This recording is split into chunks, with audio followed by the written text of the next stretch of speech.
તો આ તરફ ગાંધીનગરના નાયરા પંપમાં ઈંધણની અછત સર્જાઈ છે. ઈંધણની ગાડી આવવાનું અંતર વધી ગયું છે. જે ગાડી 2 દિવસે આવતી હતી તે હવે તેનું અંતર વધીને હવે 6 દિવસે ઈંધણ મળી રહ્યું છે. ગ્રાહકોને પેટ્રોલ ડીઝલ ભરાવાની સમસ્યા પણ સર્જાઈ રહી છે અને ગ્રાહકો એવું કહી રહ્યા છે કે જથ્થો હોય એ પ્રમાણે જ પેટ્રોલ મળે. નાયરા ફ્રેન્ચાઇઝીમાં ઈંધણની અછત છે તેવો મેનેજરે સ્વીકાર પણ કર્યો. નાયરાના પેટ્રોલ પંપ પર પેટ્રોલની અછત છે, ડીઝલની અછત છે, તે પ્રકારની માહિતી છે. અને ગાંધીનગરના એક પેટ્રોલ પંપ પર હું અહીં આવ્યો છું. અહીંયા કસ્ટમર સાથે જ વાત કરીશ. કાકા, પેટ્રોલ પૂરતા પ્રમાણમાં મળે છે કે કેમ, અને મળે છે તો ઓછું કેમ મળી રહ્યું? મળે તો એ તો ઓછું, એટલે જથ્થો ના હોય તો પછી ઓછું જ મળે. પેટ્રોલનો જથ્થો હોય એટલું જ મળે. તમે કેટલું પુરાવો, એટલે આમ ફૂલ થઈ શકે છે ટાંકી કે નથી? ના, અમે તો ફૂલ કરતા જ નથી. 100 રૂપિયાની પુરાઈ.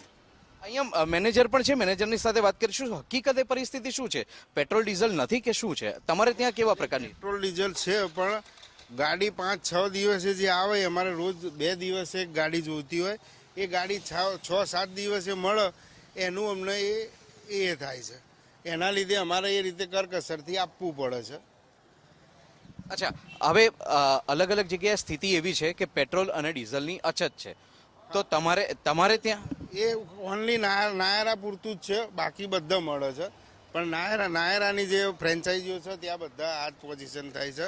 અને સ્ટોક શોર્ટેજ કરી સ્ટોક ઓછો આવે છે, એના લીધે અમારે એ રીતે વેચવું પડે છે. લોકો કહે છે કે શોર્ટેજ છે પેટ્રોલ ડીઝલની, તમને લાગે છે? નહીં, અહીંયા તો મળી રહેશે એમ તો રેગ્યુલર, પણ અમુક ટાઈમે નહીં હોતું, ખલાસ થઈ જાય. શું થાય એ વખતે સ્થિતિ? કંઈ નહીં, બીજે જવું પડે પુરાવા માટે. ત્યાંથી મળી જાય.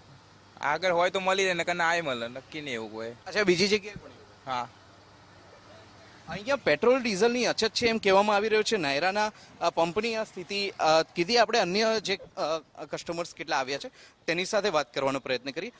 સર, પૂછવું એ હતું કે પેટ્રોલ અને ડીઝલની નાયરાના પંપ ઉપર અછત છે, મળી રહે છે? અહીંયા જ્યાં આપ આવ્યા છો ત્યાં મળી રહે છે, અને મળે છે તો પૂરતા પ્રમાણમાં આપ ટાંકી ફૂલ કરાવી શકો છો? હા, આરામથી અહીંયા તો મળી જાય છે.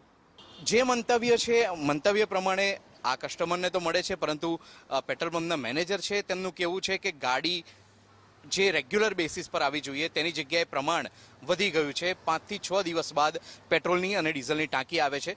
ટૂંકમાં નાયરાના પેટ્રોલ પંપ પર પેટ્રોલ અને ડીઝલની અત્યારે અછત છે તેમ 100% જાણવા મળી રહ્યું છે. કેમેરા પર્સન જેવીર રાઠોડ સાથે હું નિર્મલ દવે, સંદેશ ન્યૂઝ, ગાંધીનગર.